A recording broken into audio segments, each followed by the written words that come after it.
Jackie TV நேயர்களுக்கு வணக்கம். நான் உங்கள் ஜாக்கி ஷக்கர் நம்மோடு இணைந்து உரையாட வந்திருக்கிறார். இது ஒரு ஜென்ரல் டிஸ்கஷன் இல்லை, இது ஒரு மூவி டிஸ்கஷன்ஸ். ஈடன் அப்படின்னு ஒரு படம் 2024 வெளிவந்த அந்த திரைப்படம். ஸோ இந்த திரைப்படம் குறித்தான விஷயங்களை இதில் பேச போகிறோம்.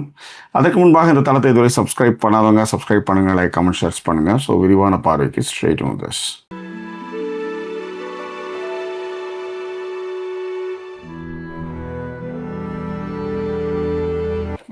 அதே மாதிரி லைக் போடாதவங்க லைக் போட்டுடுங்க. நேற்று ஒரு பெருங்கதை ஒன்று எடுத்துகிட்டு வந்திருந்தேன். இந்த நிறைய பேர் நம்ம இதில் வந்துட்டு இருக்கீங்க. இப்போ அன்னலட்சுமி ரவிச்சந்திரன், பிரிசில்லா, இந்த மாதிரி ஆட்கள் அதை பற்றி எதுவுமே யோசிக்காமல் அவமான லவ்வும் அந்த கமெண்ட்டும் ஏதோ ஒரு விஷயம் அதை போட்டுக்கிட்டே இருக்காங்க. அது மற்ற சேனல்களில் நீங்கள் போடும்போது, இந்த சேனல் மட்டும் இல்லாத அவங்க சொன்னாங்க பார்த்தீங்களா, ஜாக்கி சினிமாஸில் போடும்போது அது ஒரு அந்த அல்காரிதம் பொறுத்தவரையிலையும் ஒரு ஐடியிலேருந்து ஒரு லைக் பண்ணிருக்கு, ஒரு கமெண்ட் வந்திருக்கு. அது வாட் எவர் இட் இஸ், அது எமோஜியாக இருக்கலாம், வாட் எவர் இட் இஸ், ஏதோ ஒன்று நீங்கள் போடும்போது இன்ட்ராக்ஷன் இருக்குது. இதுக்கு ஒரு புது புது ஐடியிலேருந்து ஒரு ஆட்கள் இதை பார்க்குறாங்க, ரெகுலராக இதுக்கான வியூவர்ஸ் இருக்காங்கன்னு அது அல்காரிதம் எடுத்துக்கும். அதுக்காக தான் நேற்று சொன்னோம். நேற்று சொன்னதுலேருந்து பார்த்தீங்கன்னா எங்கள் வீட்டமாகவே இன்றைக்கி நிறையவே பண்ணியிருக்காங்க. இப்போ நேற்றுலேருந்து பார்த்தீங்கன்னா ஒரு மிஸ்டேக்ஸ் நடக்கிறது பிரச்சனையே இல்லை, அது தெரிஞ்சோ தெரியாமலும் நடக்கும். அதை சரி பண்ணிக்கிறது தான் அதில் இருக்கிற பெஸ்ட் திங். என் வேலையில் இந்த மாதிரியான விஷயங்கள் நான் கேட்கவே மாட்டேன், அதுவும் நடக்கணும் போது நேற்று இதை சொன்னதுக்கப்புறம் அவங்க எல்லாமே செஞ்சாங்க. இதுக்காக பஞ்சாயத்தை எடுத்துகிட்டு வந்த சுகுமார் குரோம்பேட் சுவாமிநாதன் சாருக்கு ரொம்ப நன்றி. இது ஒன்று. ரெண்டாவது இதனுடைய இது எப்படி எங்குதுன்னு உங்களுக்கு நான் சொல்கிறேன். அதனால தான் பார்த்துட்டு மட்டும் போகாமல் நம்ம சேனலை ஃபாலோ பண்ணுறவங்க, ஜாக்கி டிவி ஏதோ எந்த சேனலில் நம்ம மூஞ்ச பார்த்தாலும் அதுக்கு நீங்கள் ஒரு லைக்கும் கமெண்ட்டும் அதில் ஏதாவது ஒன்று போட்டுட்டு போங்க நேரம் ஒதுக்கி அப்படின்றத உங்களை நான் கேட்டுக்கிறேன். அதே மாதிரி நேற்று ஹைப் பற்றி பேசியிருந்தாங்க நம்ம இட்ஸ் மீ. ஸோ ஹைப்புங்கிறது என்ன அப்படின்னா, அந்த வீடியோவை நீங்கள் எந்த அளவுக்கு நம்ம ஹைப் பண்ணுறோமோ அதுக்கு ஸ்கோர் மாதிரி ஏறிக்கிட்டே இருக்கு. ஸோ அந்த ஸ்கோர் ஏற ஏற அந்த அளவுக்கு ஹைப் பண்ணப்பட்ட வீடியோ புதுசாக இருக்கிற ஆட்களுக்கும் அதை எடுத்துட்டு போறதுக்கு ரொம்ப ஏதுவா இருக்கும் அப்படிங்கிறது தான் அதனுடைய மெயின் குறிக்கோள். ஸோ அதனுடைய ரீச் ஆஃப் என்ன சொல்றது, பீப்புளை ரீச் பண்ற விஷயங்கள் ஜாஸ்தி ஆகுது. ஸோ ஹைப் அப்படின்னு வரும்பொழுது அந்த ஹைப் பட்டனையும் டக்குன்னு ப்ரெஸ் பண்ணி விட்டீங்கன்னா அது ஒன்றும் விஷயம் இல்லை. ஹைப் பண்ணீங்கன்னா ஹைப்புன்னு கொடுத்துட்டு அது ஹைப் ஆனதை உங்களுக்கு காட்டும், அவ்வளோதான், வேற ஒன்றும் இல்லை. ஸோ அதையுமே அப்படியே பண்ணிடுமாறு கேட்டுக்கொள்கிறேன். அண்ட் அகைன் லைக் பண்ணாதவங்க லைக் பண்ணிடுங்க. சூப்பர். Okay right. இந்த ஈடன் படம் குறித்து நம்ம பேசணும்னு முன்னாடியே சொல்லியிருந்தோம். நீங்கள் எல்லாருமே பார்த்துட்டு இந்த படத்தை நீங்கள் பண்ணணும்னா அது ஓடிடியில் இல்லை, அது தேடி பார்த்து தான் பண்ணணும். நண்பர் ஒருத்தர் எனக்கு அனுப்பிச்சு வச்சார், அந்த படத்தை தான் நான் பார்த்தேன். ஸோ படம் என்ன பேசுது அப்படின்றத முதல்ல சொல்லுவோம். 1930களில் அதாவது முதல் உலகப் போர் முடிஞ்சு 2ஆம் உலக போர் ஸ்டார்ட் ஆக போகுது அப்படின்ற காலகட்டத்தில் ஒரு டாக்டர் என்ன பண்ணுறாரு, எழுத்தாளர் அவரு துணையோட என்ன பண்றாரு, யாரும் இல்லாத ஒரு தீவுக்கு போறார். தற்சார்பு வாழ்க்கை மாதிரியான ஒரு விஷயத்துக்காக அவர் போறார். அதாவது இயற்கை விவசாயம் அந்த மாதிரி மனிதர்களே இல்லாமல் நம்ம தனித்து வாழணும் அப்படின்னு போறாரு. அங்க போய் சும்மா இல்லை, டைப்ரைட்டர்ல அங்க நடக்கிற சூழல்கள், பிலாசபி, இந்த மாதிரி விஷயங்கள்லாம் அவர் எழுதுறாரு. அதை என்ன பண்றாங்க, இப்ப நம்ம ஊர்ல பசுமை விகடன் மாதிரி பத்திரிகைகள் மாதிரி அதை கட்டுரைகளை பிரசிக்கிறாங்க. இந்த கட்டுரைகளை பார்த்தவங்களுக்கு எல்லாம் என்னன்னா, இப்படி ஒரு வாழ்க்கையா, நான் ஜனசந்தடி இல்லாம அமைதியான இயற்கையோடு இணைந்து ஒரு வாழ்க்கையை வாழ்வோம் அப்படின்னு இன்னொரு ஃபேமிலி அங்க கிளம்பி வருது. ஏற்கனவே அங்க டாக்டருடைய ஒய்ஃப் அதை வச்சுக்கிட்டாரா, துணைதான், அது கல்யாணம் பண்ணிக்கல, அது பார்ட்னர், அதோட ஒரு வசிக்கிறாரு. அவருக்கு இங்க இருந்து ஒரு ஹஸ்பண்ட் ஒய்ஃபு, ஒரு பையன். அந்த பையனுக்கு டியூபர்குலோசிஸ் இருக்கு. அவனை அங்க என்ன பண்றாங்க, ரொம்ப சுவாசம்லாம் இது பிரச்சனைலாம் இருக்கிறதுனால இந்த மாதிரி இடத்துக்கு போனா கொஞ்சம் இம்ப்ரூவ்மெண்ட் இருக்கும் அப்படின்னு சொல்றாங்க. ஸோ அதனால என்ன பண்றாங்க, அந்த பையனும் அந்த கணவன் மனைவி 2 பேரும் வராங்க. வந்ததுக்கு அப்புறம் தான் தெரியும் அந்த பையன் அவன் அந்த பெண்ணுக்கு பிறந்த பையன் இல்ல, முதல் மனைவிக்கு பிறந்தது. ரெண்டாவது மனைவியா தான் இவங்க வராங்க. ஸோ இந்த டாக்டர் குரூப், டாக்டர் ஃபேமிலி இங்க இறங்குது. மொத்தம் 3 பேரு. ஸோ பழைய டாக்டர்கிட்ட, அங்கே ஏற்கனவே இருக்கிற தீவில் இருக்கிற டாக்டர்கிட்ட ஹெல்ப் கேட்குறாங்க. அப்போ அவன் என்ன பண்ணுறான்னா, கரடு புரடான பாறைகள் நிறைந்த இடத்துல போய் அவனுக்கு இடத்த காமிக்கிறான். அதாவது யாருமே இல்லாத இடம், அங்கே ஒருத்தர் எப்படி கல்டிவேஷன் பண்ணி எப்படி வாழணும் அப்படிங்கிறத, ஒரு புது வகையான வாழ்க்கையை நான் மக்களுக்கு காட்ட போகிறேன் அப்படின்னு சொல்லிட்டு போனவர். வர்ற ஒரு ஆட்களுக்கு நம்ம எவ்வளோ ஒரு என்ன சொல்றது வெல்கமிங்கா இல்லாம ஃபர்ஸ்ட் எடுத்தோன்னே என்ன செய்வார் அப்படின்னா கரடு முரடான ஒரு இடத்த காட்டுவார். அதுக்கு முன்னாடி அவர் ஒரு விஷயம் சூப்பரா சொல்லுவாப்ல. அதாவது ஒரு பம்கின்ஸ், அதாவது ஒரு சொரக்காவோ இல்ல இதுவோ விஷயமோ அது வளர்றதுக்கு வந்து இது எவ்வளவு நாள் ஆச்சு அப்படின்னு அதுதான் முக்கியம். நீங்க வந்து ஜனசந்தடி இல்லாமல் இயற்கையோடு நான் இணைந்து வாழ போறேன் அப்படின்னு இந்த கதமையெல்லாம் விட்டுட்டு போனீங்கன்னா அது இயற்கை எப்பயுமே உங்களை வச்சு செய்யும்.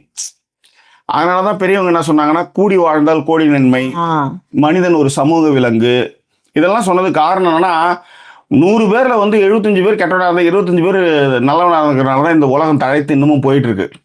இந்த இது எல்லாருமே கெட்டவனா இருந்தா இந்நேரம் பாமா போட்டு காலி பண்ணி இந்நேரம் மண்ணை பஸ்மம் ஆக்கிடுவானுங்க.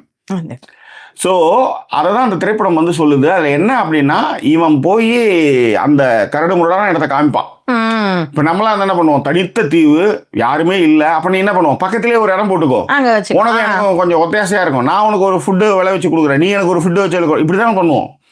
ஆனால் இந்த டாக்டர் என்ன பண்ணுவான்னா, புறம்போக்கு ஏன்டா வந்தீங்கன்னு சொல்கிறது மட்டும் இல்லை, அவங்கள கூட்டின்னு போய் ஒரு கரடு முரடான ஒரு மலைப்பாங்கில் எடுத்துன்னு போய் அவன் வச்சிருவான் அவங்கள. அதாவது அவர் வந்து என்ன சொல்லுவாருன்னா, ஸ்ட்ரீம்ஸ், அதாவது வந்து மழை தண்ணி வந்து ஒழிஞ்சு வர்ற இடங்கள்ல தான் அவர் இருப்பாரு.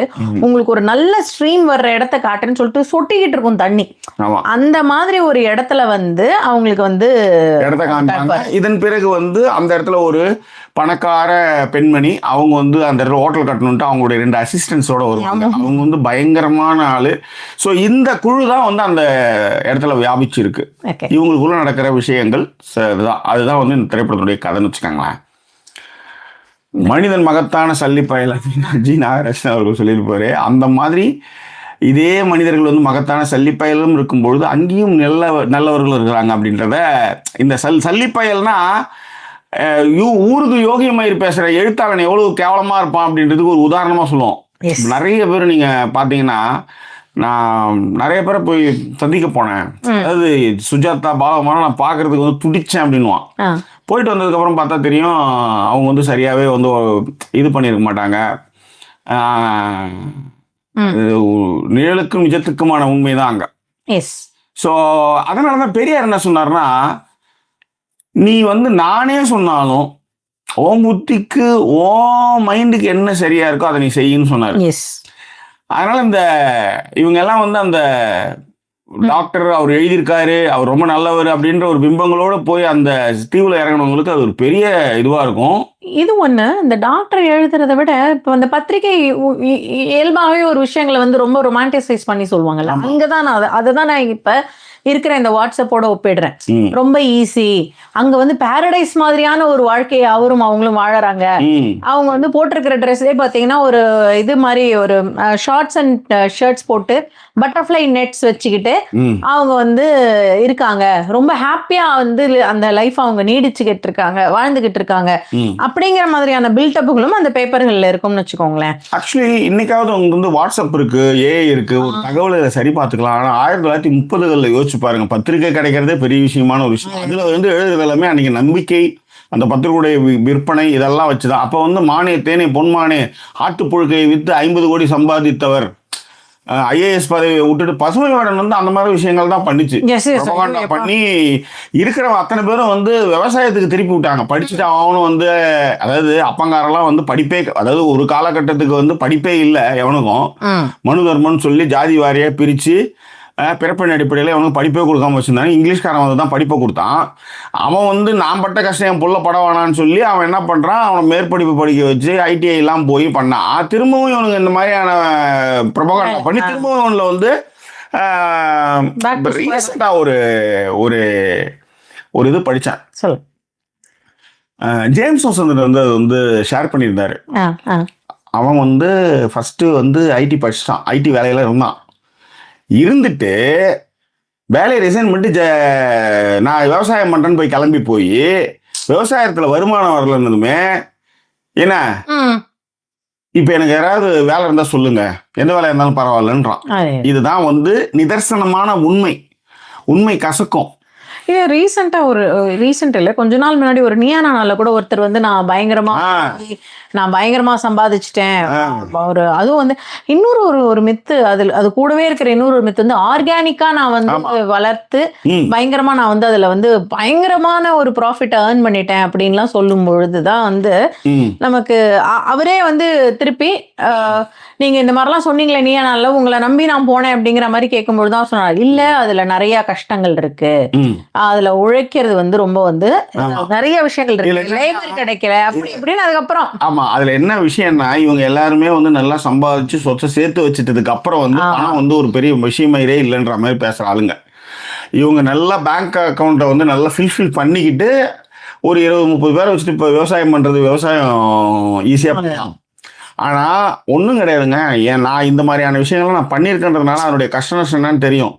காலையில 4 ஒரு படி மல்லாட்டை உரிச்சு, ஐ மீன் நம்ம ஊர்ல இங்கெல்லாம் வந்து அது வந்து பீனட்ஸ் இல்லையா, அது அந்த விஷயத்த வந்து காலையில 7 மணிக்கெல்லாம் போயிடுவோம் கொல்லிக்கு. அதை வந்து பரபரன்னு பாத்தியா ஒரு 10 பாத்தி எல்லாத்தையும் பிரிச்சு எடுத்துமே ஒரு நல்ல நிழல்ல போட்டு வச்சுக்கிட்டு சொன பிடிங்கி தள்ளும். இதுல நீங்க அந்த மல்லாட்டையெல்லாம் ஆஞ்சு சாயங்காலமா போய் நீங்க வந்து ஒரு பெரிய கூடையில எல்லாத்தையும் ஆஞ்ச மல்லாட்டை எடுத்து போய் கொட்டினீங்கன்னா ஒரு படிக்கு 4 கொடுப்பாங்க. கொஞ்சோண்டு மல்லாட்டை இப்படி அள்ளி கையில அள்ளி இப்படி போடுவாங்க, அது தின்றதுக்கு வீட்டுக்கு எடுத்துட்டு போங்கன்ற மாதிரி. புரியுது. ஸோ இதுதான் வந்து விவசாயம். ஓகே, அதே மாதிரி நீங்க சின்ன காணி வச்சுக்கிட்டுலாம் விவசாயம் பண்ணீங்கன்னா ஒன்றும் உருவ முடியும். ஒரு 3 ஏக்கர் 4 ஏக்கர் 5 ஏக்கர் வச்சு பண்ணா மட்டும்தான் ஓரளவு லாபத்தை நீங்க வந்து அடைய முடியும். ரைட்? ஸோ விவசாயம் வந்து பார்க்கறதுக்கு கேட்கறதுக்கெல்லாம் வந்து இதுவாக இருக்கும், ஆனால் அது ரொம்ப கஷ்டம். வாழ்க்கை இழந்தவங்க தான் இதில் நிறைய. ஸோ அப்படிலாம் அடுத்த கட்டத்துக்கு போய் பிள்ளைங்களை படிக்க வச்சு இன்ஜினியரிங் அனுப்பிச்சு ஐடி அனுப்பிச்சு அவங்களுக்கு திரும்ப வந்து இந்த மாதிரியான ப்ரொபகண்டா பண்ணி திருப்பி அனுப்பி வச்சு நிறைய விஷயங்கள் நடந்தது தமிழ்நாட்டில். அதை காரி துப்பிருக்கு இந்த படம் சொல்லுவேன். உண்மையிலே இந்த ஈடன் படம் வந்து ஒன்றும் இல்லை, வெறும் 4 பேர், வெறும் 4-5 பேர் தான். இந்த 5 பேரே அங்கே வந்து ஒருத்தனுக்கு வந்து உண்மையா இல்லாமல் அடிச்சுக்கிட்டு கட்ட எண்ணெய் கேட்டுக்கிட்டு புத்தியோட இருப்பான். அதில் ஒரே ஒரு ஃபேமிலி மட்டும் தான் கரெக்டாக இருக்கும். அதாவது பையன் டியூபர் குளோசிஸ்னு ஒருத்தன் வருவான், அவன் தான் வந்து அவனும் அவன் பொண்டாட்டியும் நேர்மையா இருப்பாங்க. மற்ற எல்லாமே பாத்தீங்கன்னா எல்லாமே திருப்பி கஷ்டம். இந்த டாக்டர் வந்து அடிக்கடி ஜாக்கி ஒரு விஷயம் சொல்லுவாங்க, நமக்கு ஒருத்தவங்க வந்து கொஞ்சம் நம்ம சொல்றதை கேட்கற மாதிரி கிடைச்சிட்டாங்கன்னு வச்சுக்கோங்களேன், அவங்கள்ட்ட நம்ம நிறைய பேர் இதுல நீங்க கவனிச்சிருந்திருப்பீங்க, எப்படி இருப்பாங்க அப்படின்னா அவங்க சாதிச்ச விஷயங்களோ அல்ல அவங்க சார்ந்த விஷயங்களையோ உங்ககிட்ட சொல்லும் பொழுது நம்ம கொஞ்சம் அதை கேட்கிறோம் அப்படின்னா நம்மள டு த கோர் கேட்க வைப்பாங்க. அவர் வந்து இந்த மூச்சு விடு பயிற்சியில இருந்து அந்த பொண்ணை வந்து வீகனா மாத்திடுவாரு, கூட இருந்த பொண்ணை வெஜிடேரியனா, ஐ மீன் வெஜிடேரியன்வாரு. வெஜிடேரியன் தான் உலகத்திற்கு நல்லது. நம்ம வந்து எப்படின்னா எந்த உயிரையுமே கொல்லாமல் நம்ம வந்து அந்த மாதிரியான ஒரு வாழ்க்கையை வாழணும், இயற்கையோடு இணைந்து வாழணும். இயற்கையோட தான் காட்டு பண்ணி அங்க இயற்கையை தான் பதைச்சுது. இயற்கை வந்து காட்டு பண்ணி விளைவிச்சதெல்லாம் வந்து அடிச்சுன்னு போயிடும்.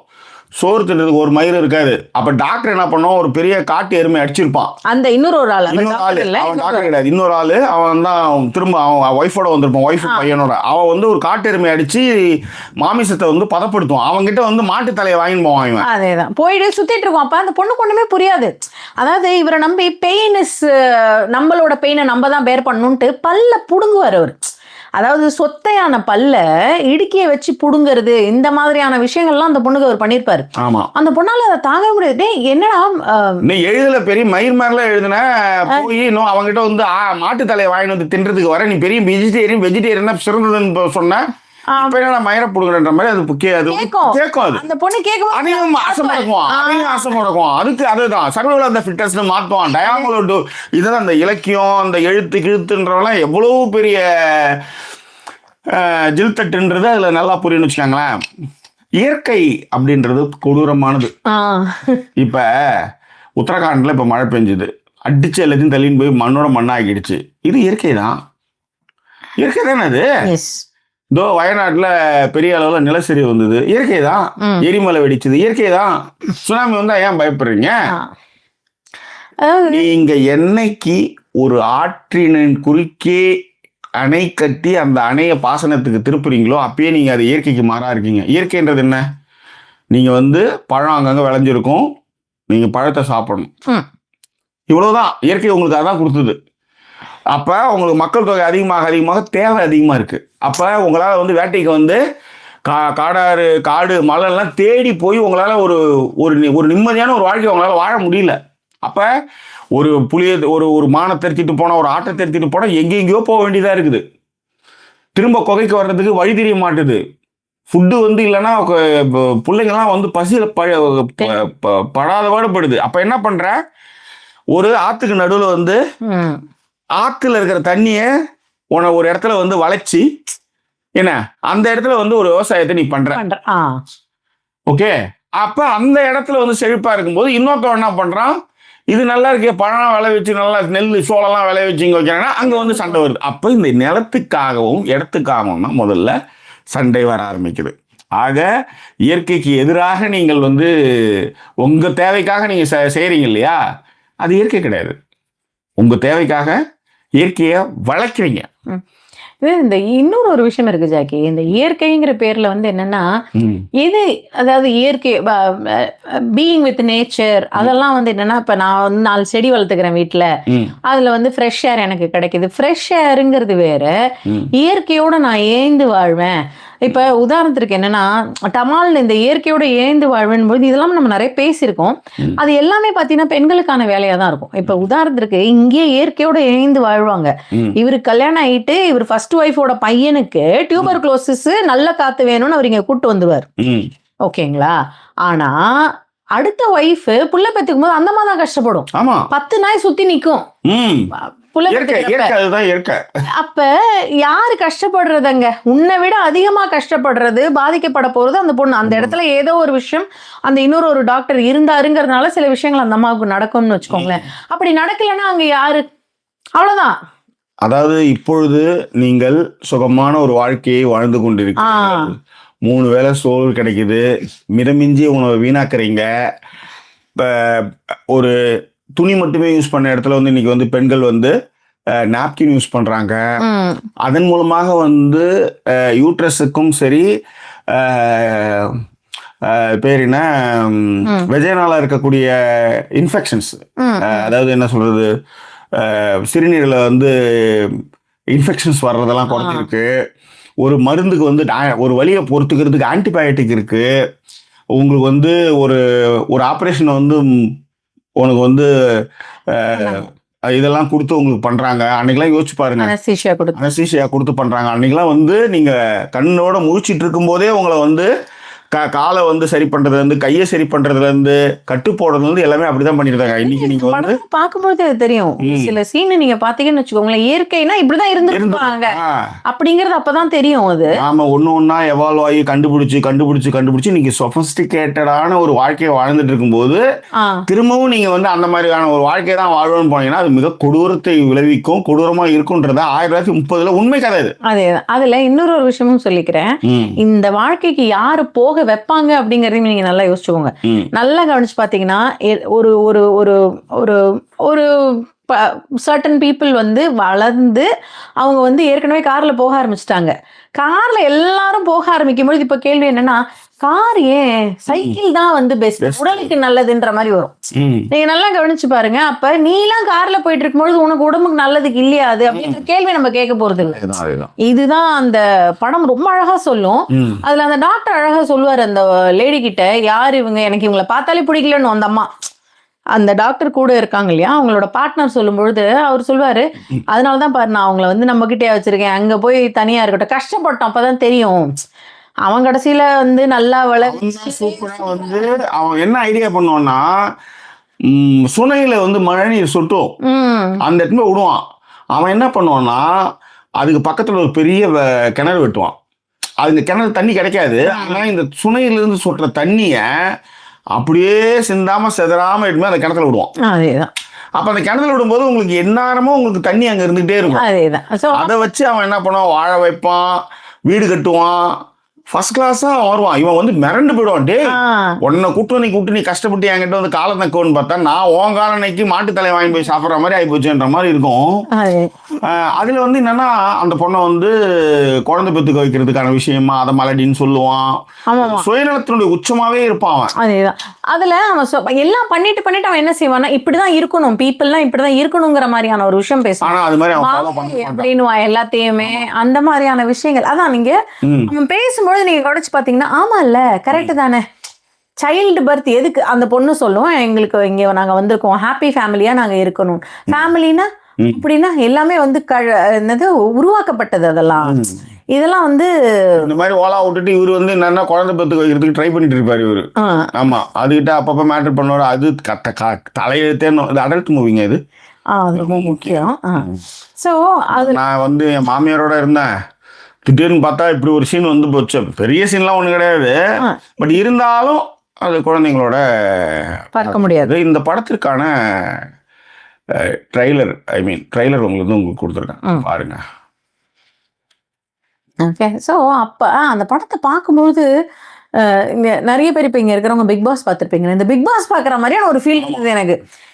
என்னடா இவ்வளோ கேவலமாக நடந்துக்கிறீங்க அப்படிங்கிற மாதிரி. அது உண்மை சம்பவம்னு தெரிஞ்சதுனால இன்னுமே எப்படி இப்படி இருந்திருக்க முடியும் உங்களால அந்த டைம்ல அப்படின்னு. அதுவும் இன்னொரு பொண்ணு லேடி வந்து அவங்க பணக்காரி மாதிரி வருவாங்க. அந்த ஃபுட்டு தீர்ந்து போனதுக்கு அப்புறம் அவங்க நடந்துப்பாங்க பாருங்க. அது எவ்வளோ ஒரு கேவலமா நம்ம நடந்துக்கிறோம், நம்ம இவ்வளோ கேவலமா இருப்போமா அப்படின்றதுக்கான அப்படியே வாழும் உதாரணம் மாதிரி காட்டுவாங்க. அந்த ஃபுட்டை வந்து எடுக்கிறதுலையா இருக்கட்டும், மற்ற விஷயங்களா இருக்கட்டும், அதெல்லாம் பண்ணும்போது தான் நமக்கு வந்து அப்போ நம்ம ஃபுட் இல்லைன்னா இவ்வளோ கேவலமாக நடந்து போகும்போல, ஃபுட் இல்லைன்னா வந்து நீ வந்து வெஜிடேரியனாக இருந்தவன் திடீர்னு போய் நான் வெஜிடேரியனாக மாறிடுவ போல. டமால் எடுத்து வச்சு இவங்ககிட்ட விளையாட்டுக்கு சொல்லுவேன்.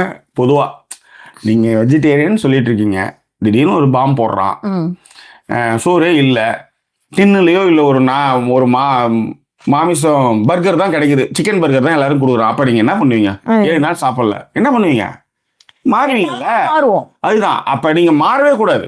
நீங்க கடைசி வரையிலும் நீங்க சாப்பிடாம உங்க கொள்கையில உறுதியா இருக்கணும். ஆனா மனித மனம் அப்படி இல்லை அப்படின்றதான் அது சொல்லுது. அதனாலதான் வந்து இதெல்லாம் வந்து என்னன்னா இருக்கப்பட்டதுனால நீங்க வந்து என்ன பண்றீங்கன்னா அந்த ஒரு ஸ்டெபான நான் இப்படி இருப்பேன் போவான்னு இருப்பீங்க. ஆனா இதேதான் ஊருக்குலாம் யோகியம் பண்ண டாக்டர் என்ன பண்ணுவான், போய் பிச்சைக்காப்பா அவங்ககிட்ட கத்தாவா மாட்டு தலையை கூட எனக்கு கொஞ்சம் அப்படின்னுவான். அதுக்கப்புறம் அவன் பண்ற விஷயங்கள் தான் அதை விட கேவலமா இருக்கும்.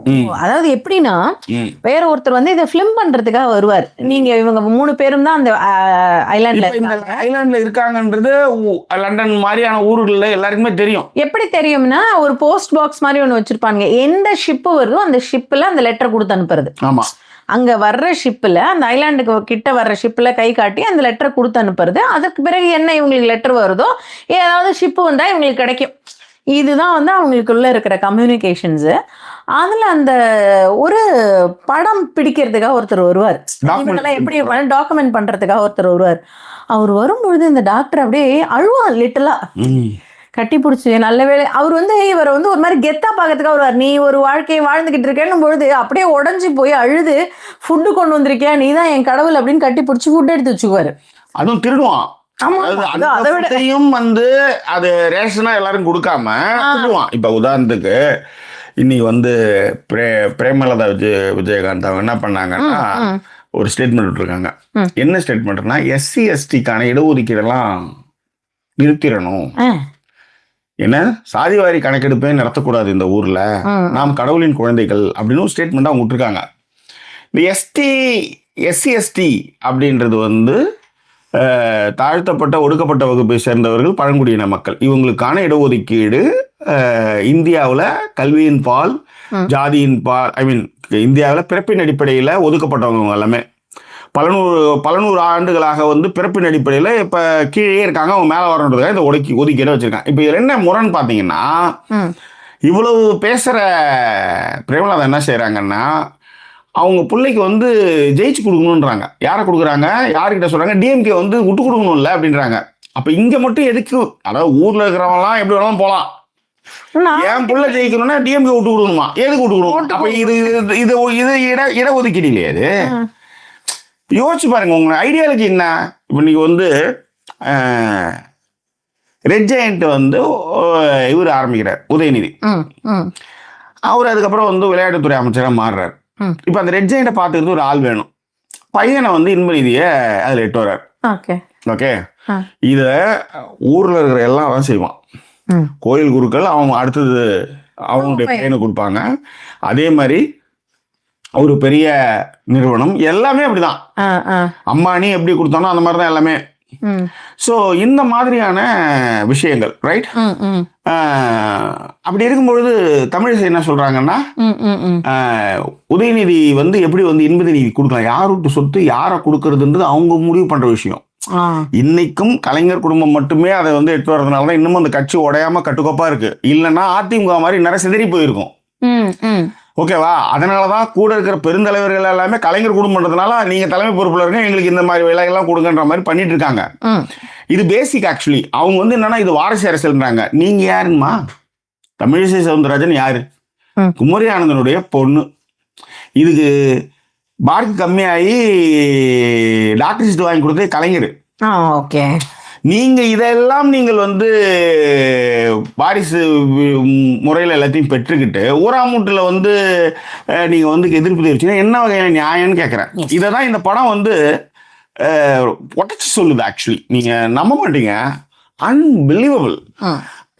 இதுதான் இந்த படம் சொல்லக்கூடிய விஷயம். உண்மையிலே சான்ஸே கிடையாது. எஸ். ஓகே. ஸோ நிறைய பேசிட்டோம். வந்தவங்களுக்கு ப்ளீஸ் ப்ளீஸ் ப்ளீஸ் வந்துடலாமா? டிடி தான் ஃபர்ஸ்ட் கமெண்ட்டு ஹாய் சொல்லியிருக்காங்க. உங்களுக்கு லவ் கொடுத்துருக்காங்க, எனக்குமே ஒரு லவ் கொடுத்துருக்காங்க. பாமதி வந்து வணக்கம் சொல்லியிருக்காங்க. ஷஹீதா எப்பவும் போல லவ் கொடுத்துருக்காங்க. ஃபாத்திமா வந்து ஹாய் சொல்லியிருக்காங்க. டிடி வந்து இப்போதான் வந்து நேற்று லைவே பார்த்துட்டு இருந்தாங்களாம். அப்புறம் பார்த்தா டக்குன்னு இங்கே வந்து ஜாயின் பண்ணிட்டேன், நேற்று மிஸ் பண்ணிட்டேன். எஸ்டர்டேஸ் ப்ளூ ஷர்ட் வந்து ரொம்ப நல்லா இருந்ததான். இந்தியாவில் இருந்து நிறைய வாங்கிட்டு வந்திருக்கீங்க போலயே, என்ஜாய் அப்படின்னு இருக்காங்க. நன்றி. பட் அந்த ஷர்ட் இங்க வாங்கினது டிடி, இதுல வாங்கினது இல்லை, இந்தியாவில் வாங்கினது இல்லை. இந்தியாவில் வாங்கினது இல்லை. ஸோ ஹரிஹரன் விஜயனும் லவ் கொடுத்துருக்காரு. அதே போல இன்னைக்குமே உங்களோட டிஷர்ட் வந்து ரொம்ப நல்லா இருக்கு அப்படின்னு இருக்கு டிடி சொல்லியிருக்காங்க. ப்ளஸ் நானும் யாழினி சொல்லிட்டு இருந்தோம்ல, ப்ளூவா இருக்கிறது நல்லா தான்டா இருக்கு அப்படின்ட்டு. ஸோ அதுவுமே வந்து நல்லா இருக்கு அப்படின்னு சொல்லிட்டு மென்ஷன் பண்ணியிருக்காங்க. ஜிஜே மேடம் வந்திருக்காங்க. அண்ட் ராகுல் அவர்களும் வந்து ஹாய் சொல்லியிருக்காங்க. ராகுல் இல்ல, இப்போ ரீசெண்ட் டைம்ஸ்ல கமெண்ட்ஸ் பண்றாரு. இப்போ நேத்தி வரலன்னு நினைக்கிறேன், இன்னைக்கு வந்திருக்காரு. அப்பப்போ லைவ் வராரு இப்பெல்லாம். ஜெயபாரதி வந்து வணக்கம் அண்ணா அண்ணியண்ணா, happy to hear Yazhini voice அப்படின்னு இருக்காங்க. அது என்னன்னு தெரியல, இன்னைக்கு வந்து உட்காந்துட்டு இருந்தது. வந்து அதுவும் நான் அந்த ஆரம்பிக்கிறது ஜாக்கி சினிமா ஜாக்கி டிவி அப்புறம் ரொம்ப ஆர்வமா உட்காந்துருந்தாங்க. எப்படி ஆரம்பிக்கிறேன் இந்த லைவ் நான் பார்க்கணும், எவ்வளவு பேர் லைவ் போறாங்க அப்படின்னு பார்த்துட்டு இருந்தா, அதுல வேற வந்து இன்னைக்குன்னு பார்த்து இந்த பின்னாடி இந்த ஜொலிக்குது இல்ல, அந்த கேலக்சியை வைக்கிறதுக்குள்ளார நானும் ஜாக்கியும் படாத பாடுபட்டோம். அது அப்பதான் இது வந்து ரெண்டாவது. இதுக்கு முன்னாடி ஏன் அந்த 11 மணிக்கெல்லாம் வரலன்னா, வாட்ஸ்அப்ல திடீர்னு பார்த்தா உங்க இன்டர்னல் ஸ்டோரேஜ் இருக்குன்னு போட்டோவை ஷேர் பண்ண முடியல, ரெடி பண்ணியாச்சு. அதை ஷேர் பண்ணி தான் டவுன்லோட் பண்ணி இதுக்கு எடுத்துட்டு வரணும். ஏகப்பட்ட ப்ராசஸ். ஃபோன் வந்து வேலை செய்யல. ஐ மீன் அந்த ஸ்டோரேஜ் பிரச்சனைலாம் வந்து அதுக்கப்புறம் ஸ்டாப் பண்ணி அப்புறம் ரீஸ்டார்ட் பண்ணி என்னன்னோ அதான் சொல்றேனே. நான் அதாவது உலகத்துல யார் வேணாலும் எப்படி வேணாலும் ஜெயிக்கலாம். நான் ஜெயிக்கிறேன் அப்படின்னா அது ஏகப்பட்ட பிரச்சனை வரும். அதனாலதான் நேற்று வந்து அவ்வளோ பெரிய லாங்கா ஒரு பெரிய அது ஒரு நிராகரிப்பு, வருத்தம், வலி எல்லாத்தையும் இப்போ பதிவு பண்ணுறது. பாரு, யார் யாரோ நம்மளுக்கு ஹெல்ப் பண்றாங்க, யார் யாரோ அதை சப்போர்ட் பண்றாங்க அப்படின்னும் போது அது ஒரு பொதுவாக உடைச்சு வந்தது. அப்படிலாம் உடைய மாட்டேன் மோஸ்ட்லி. பட் ஆனால் நானும் மனுஷன் தானே அப்படின்ற மாதிரி அந்த இடத்துல சொல்ல ஆரம்பிச்சேன். இது சொல்ல ஆரம்பிச்சதுனால என்னாச்சுன்னா இப்போ நிறைய பேர் அதை செய்யறாங்க. ஸோ அதனால நண்பர்களே, லைவ் பார்க்குறவங்க, இதுக்கப்புறம் ரெக்கார்டிங் வீடியோ பார்க்குறவங்க அத்தனை பேருமே நம்ம சேனல் வந்து முதல்ல லைக் போட்டுருங்க, ஒரு கமெண்ட் அதில் போடுங்க. அது வேற யார்கிட்டையுமே நான் கேட்கல, உங்ககிட்ட கேட்குறேன். நீங்கள் வந்து கதைப்பம்மா சேனல் பார்ப்பீங்க, ஜாக்கி டிவி வீலாக் பார்ப்பீங்க, தயவு செய்து அதை வந்து யாரு பார்க்க முடியாது, அதில் தான் நீங்கள் பார்க்கணும். ஸோ அதை பண்ணிடுங்க. அதில் நிறைய பேர் இன்னைக்கு அந்த ஹைப்புக்குமே சொல்லிட்டு இருந்தேன் இல்லையா, ஹைப் வந்து ஒரு சில வீடியோக்களுக்கு தான் வருது, அது மொபைலில் மட்டும்தான் வருது. ஸோ அதை பார்க்கும்பொழுது நீங்கள் வந்து அதை ஹைப்பை வந்து கொடுத்துருங்க அப்படிங்கிறது தான் என்னுடைய ரிக்வெஸ்ட். எல்லா வீடியோக்களுக்கும் வரல, அது ஒரு சில வீடியோக்களுக்கு தான் வருது. அதுவே வந்து ஏஐ மூலமாக ஆட்டோமேட்டிக்காக சூஸ் பண்ணுதுன்னு நினைக்கிறேன், அது எப்படின்னு தெரியல. பட் சூஸ் பண்ணுறது வந்து ஒரு சில வீடியோக்களுக்கு தான் வருது. அதில் வந்து ரூலே கூட பார்த்தேன், ஏதோ 3 வீடியோ ஒரு வாரத்துக்கு அந்த மாதிரி இல்ல ரெட் மூன் பாருங்கன்னு ஒருத்தவங்க போட்டிருந்தாங்க, அதனால பார்த்தேன். வந்திருக்கா? இல்ல ரெட் மூன்லாம் அங்கேயே வந்து போயிடுச்சுன்னு நினைக்கிறேன். நம்மளுக்கு வந்து போயிருக்கும், நமக்கு இன்னும் இப்பதானே இல்லையா? இனிமா ஒரே டைம்ல தானே வரும். அப்படியா வரும்? தெரியலையே. இல்லையே, ஒரு இடத்துல தானே, ஒரு நேரத்துல தானே வரும். நிலா வரும்பொழுது தானே ஜாக்கி நமக்கு இங்கே வரும். நிலா வந்து அது எப்பயுமே தான் இருக்கும். இங்கே நம்மளுக்கு வந்து 9 மணி வரையும் சந்த 7 மணிக்கு நிலாவில் வந்துன்னா உங்களுக்கு எப்படி தெரியும்னு கேட்குறேன் நான். என் கேள்வி கரெக்டு தானே? இல்ல, உங்க கேள்வி கரெக்ட் தான். இப்போ இதுவே இப்போ இது இப்போ பாருங்க, இல்லை சும்மா பாருங்க அதில். ஐயோ நீங்க பாருங்கன்ற நான். நமக்கு எல்லாம் ஒரே மேகமா மழையா இருக்குது ஒண்ணு. உங்களுக்கு லைட்டே இப்பதான் போச்சு. 8 மணி 8:08 தான் போச்சு. நான் பார்த்தேன். இனிமே வரல. சன்லைட் ஃபுல்லா வந்தது. இன்னுமே லைட் இருக்கு. இன்னமும் லைட் இருக்கு. அப்புறம் எப்படி நிலா வந்து இந்த பக்கம் லெஃப்ட்ல இருக்கும். 9 மணிக்கு மேல வெளியில வரும். இந்த லெஃப்ட்ல அது நீங்க இறங்கி போனதான் தெரியும். ஓகே ஓகே, அதுக்காக பார்த்தேன். சரி, அடுத்து அப்படியே கமெண்ட்களுக்கு வந்துடுறேன். லோகேஸ்வரன் வந்து ஹாய் சொல்லியிருக்காப்புல. வள்ளியும் ஹாய், ஃபாத்திமா நசீர் ஹாய், லோகேஸ்வரனும் வந்து hi, one and all present here. அவங்க எல்லாருக்குமே ஹாய் சொல்லியிருந்தார். சாரி, அனிதா தான் வந்து ரெட் மூன் பாருங்க அப்படின்னு கொடுத்துருக்காங்க. அது அங்கே தமிழ்நாட்டில் தெரிஞ்சிருச்சு. எல்லாருமே ஃபோட்டோ எடுத்து இதெல்லாம் போட்டாங்க. துபாயில் தெரிஞ்சு இப்போ லக்ஷ்மண் போட்டிருக்கான் பாருங்க. ஓ அப்படிங்களா? லக்ஷ்மண் போட்டிருக்கான். Okay okay. அண்ட் அதன் பிறகு வந்து ஃப்ரீக்கிங் ஆசம் வந்து சொல்லியிருக்காரு, but that hype option is still not available. அதே தான், டெஸ்க்டாப்ல அவைலபிளா இல்லை. எல்லா வீடியோக்கும் வராது. அதுவும் வந்து சொன்னேன், டெஸ்க்டாப்ல வர்றது இல்லை, மொபைலில் தான் அந்த ஹைப் ஆப்ஷன் வருது. ஸோ மகிழாவும் ஹாய் சொல்லியிருக்கா. நம்ம 2 பேருக்கும் வந்து ஹைப் எப்படி பண்ணுவதுன்னா, ஒன்றும் இல்லை மகிழா, லைக் பட்டன் ப்ரெஸ் பண்ற மாதிரி கீழே அதுவே உனக்கு ஒரு ஆப்ஷன் கொடுக்கும், ஹைப் திஸ் வீடியோ அப்படின்னு சொல்லிட்டு. அது சொல்ற மாதிரி மொபைல்ல தான் அந்த ஆப்ஷன் வருது, ஒரு சில வீடியோக்களுக்கு தான் வருது. வரும்போது அந்த ஹைப் பட்டன் அழுத்தி விட்டுருங்க, அவ்வளவுதான். ஓகேவா? அதே மாதிரி எந்த வீடியோ பார்த்தாலும் லைக்கும் கமெண்ட்டும் முதல்ல போட்டுடுங்க. எஸ், ஆமா, அதுதான். கோபி ரொம்ப நாள் கழிச்சா நீங்க மேல உண்மையிலே காதலும் லவ்வும் ஆசையும் பாசமும் எல்லாம் இருந்ததுன்னா அதை தயவுசெய்து செய்யுங்க. That's all. Okay. And Gopi வந்து ஹாய் சொல்லியிருக்காரு. ஹாய் கோபி. லோகேஷ் சொல்லியிருக்காப்ல, ஜாக்கி அந்த ஹைப் ஆப்ஷன் வந்து கூட லிமிட்டட் தான். அதேதான். You can hype only 3 videos per week. Okay, அவ்வளவுதான். இப்போ 1 வந்துருக்கு போல இருக்கு. அதுக்கப்புறம் 3 எப்போ வருமோ அந்த வீடியோவுக்கு நீங்க அதை பண்ணணும். Okay, super. ஸோ அனிதா வந்து, ஜாக்கி சார் நாளைக்கு ஃப்ரீயா இருக்கும்போது கேப் ஆட் பாருங்க, ஓகே, உங்களுக்கு பிடிக்குமா? சரிப்பா, thank you. Okay, thank you. And freaking awesome சொல்லியிருந்தா, நேச்சர் வந்து இம்பார்ட்டன்ட், யாருமே அதை வந்து மறுக்கல. ஆனா நம்ம வந்து அதுல பேலன்ஸ்டா இருக்கணும். we need to have both nature and technology. That is why many people are still appreciating 90s kids life. It was a balanced life அப்படின்னு சொல்லியிருக்காரு. ஓகே. அண்ட் அதன் பிறகு வந்து சுகன்யா ராஜலிங்கம் வந்து ஃபர்ஸ்ட் டைம் கமெண்ட் பண்றாங்க. ஆமா, அவங்களுமே அதான் சொல்லியிருக்காங்க. Hi Jackie sir, first time joined your live அப்படின்னு இருக்காங்க. Thank you. Aruna, welcome to Jackie TV family. Thank you.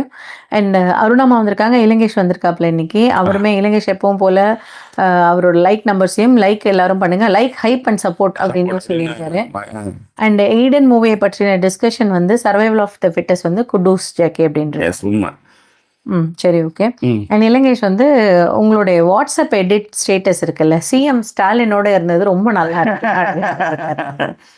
S S, அது சும்மா நான் வந்து ஒரு ஆதங்கம், இவ்வளோ தூரம் ஒரு முதல்வர் வந்திருக்காரு, நம்ம பார்க்காம போயிட்டோமேனு ஒரு ஆதங்கம், எனக்கு ஒரு ஃபீலு. அதை எழுதியிருந்தேன். அதை எழுதியிருக்கும் பொழுது அதை உடனே வந்து செல்வா கணேஷ்னு ஒருத்தர் டக்குன்னு சிஎம் கூட நிற்கிற மாதிரி, சிஎம் வந்து வெஸ்ட்மினிஸ்டர் ரோட்டில் வந்து ஹக் பண்ணுற மாதிரிலாம் வந்து போட்டிருந்தார். ரொம்ப ரொம்ப ஹாப்பியாக இருந்தது. ஸோ அதை அப்படியே போட்டிருந்தேன். Thank you Ilakesh, thank you so much. Okay. அதே மாதிரி இவர் வந்து ஃப்ரீக்கிங் ஆசம் வந்து சொல்லியிருந்தாரு, மெனி மூவி மேக்கர்ஸ்க்கு வந்து தெரியல, don't understand the need of sequels or எப்படி அதை make பண்ணணும்ட்டு.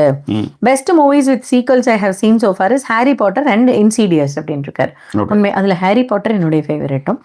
And if you miss a part in these movies you don't understand the story or sequels வந்து இன்டர் கனெக்டடா இருக்கும் அப்படிங்கிற ஒரு விஷயத்த வந்து மென்ஷன் பண்ணியிருந்தாப்ல. நன்றிகள். அண்ட் அதுல இன்னொரு கமெண்ட் ஒரு ஃப்ரிக்கிங் ஆசம் சொன்னது என்னன்னா, இந்த மாயன் கேலண்டர் வந்து சொல்ற மாதிரி அது எல்லாரும் வந்து அதை வந்து மிஸ் இன்டர்பிரேட் பண்ணிட்டாங்க. 2012 வந்து உலகம் அழியெல்லாம் இல்லை, அது ஒரு ஏரா, அது முடிஞ்சிருச்சு. இப்போ அதனாலதான் இந்த ஏரால பார்த்தீங்கன்னா நம்மளுக்கு வந்து நாட்கள்லாம் வந்து வேகமா போற மாதிரி இருக்கு, ஃபாஸ்டரா இருக்க மாதிரி இருக்கு 2012க்கு அப்புறம் அப்படின்னு இருக்காரு. அது எந்த அளவுக்கு அது கரெக்டா தப்பான்லாம் தெரியல, பட் அவர் போட்டிருந்தது சொல்றேன். ஓகே, இங்கிலாந்து வந்தீங்கன்னா ரொம்ப பொறுமையாக போகும். அதே மாதிரி இலங்கேஷ் வந்து எனக்கு அப்ரிசியேஷன் கொடுத்துருக்காரு, டிஷர்ட் சாய்ஸ் நல்லா இருக்கு அப்படிங்கிறதுக்காக. தேங்க்யூ. அண்ட் கலைஞரால் வாழ்ந்தவர்கள் தான் அவரை எதிர்த்து விமர்சனம் செய்கிறார்கள். பெரியார், அண்ணா மற்றும் கலைஞரை தவிர்த்து தமிழ்நாட்டின் தற்போதைய வளர்ச்சி சாத்தியமற்றது அப்படின்றது. அது வந்து இந்த எம்ஜிஆர், ஜெயலலிதா எல்லாமே அந்த வளர்ச்சியை வந்து இழுத்தவங்க தான். எம்ஜிஆர் காலம் ஜெயலலிதாவை நான் வந்து ஒத்துக்கும் அந்த வகையில். இடஒதுக்கீட்டில் 69% வந்து வச்சிருக்கிறதுலேருந்து நிறைய விஷயங்களை அவங்க வந்து பண்ணாங்க. எம்ஜிஆர் ஆட்சி காலத்தில் ஒரு வளர்ச்சியும் கிடையாது, அப்படியே கிணத்துல போட்ட கல். இதை இத்தனை கொடுமைன்னா வெறும் 15 ஆண்டுகள் மட்டுமே ஆட்சி பொறுப்பில் இருந்த கலைஞர் தான் இந்த அளவுக்கு மிகப்பெரிய பிரம்மாண்டமான ஒரு வளர்ச்சியை தமிழகத்துக்கு கொடுத்துருக்காரு. ஸோ இது எல்லாமே வந்து அவர் கையில் மட்டும் கொடுத்துருந்தாங்கன்னா வேற லெவல் போயிருக்கும். ஆனால் ஒரு சிலர் அதை, ஒரு சமூகம் அதை விரும்புவதில்லை. அதுதான். ஸோ அப்படியே கீழே வந்தால் ஃபாத்திமா பார்த்தீங்களா, தான் நான் சொன்னேன். It was red Moon yesterday in USA. Okay, நேற்று வந்து ரெட் மூனா இருந்தது அவங்களுக்கு. அங்க நைட்டு, இப்ப அவங்களுக்கு பகல், அவங்களுக்கு நைட். அவங்களுக்கு நேற்று ரெட் மூன் வந்துட்டு அந்த ரெட் மூன் இங்க வந்துருச்சு, இந்தியாவுக்கு வந்துருச்சு. இந்தியாவுக்கு வந்து இப்போ 10:30 என்னவோ. அதுதான். இருங்க, நான் அப்படியே நீங்க பேசிட்டே இருங்க, நீங்க பாத்துக்கோங்க, அது ஒன்றும் பிரச்சனை இல்லை.